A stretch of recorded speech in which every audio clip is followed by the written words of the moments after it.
Hello guys, ലിയമോളെ ബർത്ത്ഡേയോടനുബന്ധിച്ച് ഇന്ന് അങ്ങ് ഷോപ്പിങ്ങിന് ഇറങ്ങി കേട്ടോ. ഒരുവിധം വേണ്ട സാധനങ്ങളെല്ലാം 2-3 കടകളിലായിട്ട് കയറി വാങ്ങിയിട്ടുണ്ട്. അത് കഴിഞ്ഞ് രാത്രി ഒരു സിനിമക്ക് പോകാൻ ഓർത്തു. വേറൊന്നുമല്ല, വാഴ.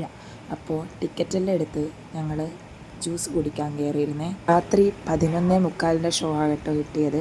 അപ്പോൾ ഞങ്ങൾ ജ്യൂസും കുടിച്ച് നേരെ വീട്ടിലോട്ട് വന്നേ. കഴിഞ്ഞ് കുറച്ച് സമയം ലിയമോളെ ഫംഗ്ഷൻ നടക്കുന്ന പറമ്പ് നോക്കി നിൽക്കുമായിരുന്നു കേട്ടോ. ഇതൊക്കെ വൃത്തികേടായി കിടക്കുന്ന ഈ പറമ്പ് അനിയനും മിതുവിൻ്റെ കൂട്ടുകാരനും ഉപ്പാപ്പനൊക്കെ കൂടെ നല്ല വൃത്തി ക്ലീൻ ചെയ്ത് വെച്ചിട്ടുണ്ട് കേട്ടോ. നിങ്ങളിപ്പോൾ കാണുന്ന പറമ്പല്ലായിരുന്നു, കുറച്ച് വൃത്തികേടായി കിടക്കായിരുന്നു കേട്ടോ. അങ്ങനെ ഞങ്ങൾ രാത്രിയായപ്പോൾ സിനിമക്ക് പോകാൻ ഇറങ്ങിയിട്ടുണ്ട് കേട്ടോ. ഞങ്ങൾ 3 വണ്ടികളിലായിട്ടാണ് കേട്ടോ പോയത്. ഏകദേശം 1 വർഷം കഴിഞ്ഞിട്ടാണ് ഞാനിപ്പോൾ സിനിമക്ക് പോകുന്നത്. അങ്ങനെ തിയേറ്ററിലെത്തിയിട്ടുണ്ട്. ഇതുവരെ ചിരിപ്പിച്ച സീനുകളൊക്കെ മാറി ഇടവേള കഴിഞ്ഞപ്പോൾ എല്ലാവരും ഒന്ന് ശാന്തരായി കേട്ടോ. അങ്ങനെ ഫീലിങ്സൊക്കെ തുടച്ച് കളഞ്ഞ് ഞങ്ങളൊരു ചായ കുടിക്കാൻ ഇറങ്ങിയിട്ടുണ്ട്. പടം സൂപ്പറായിരുന്നേ.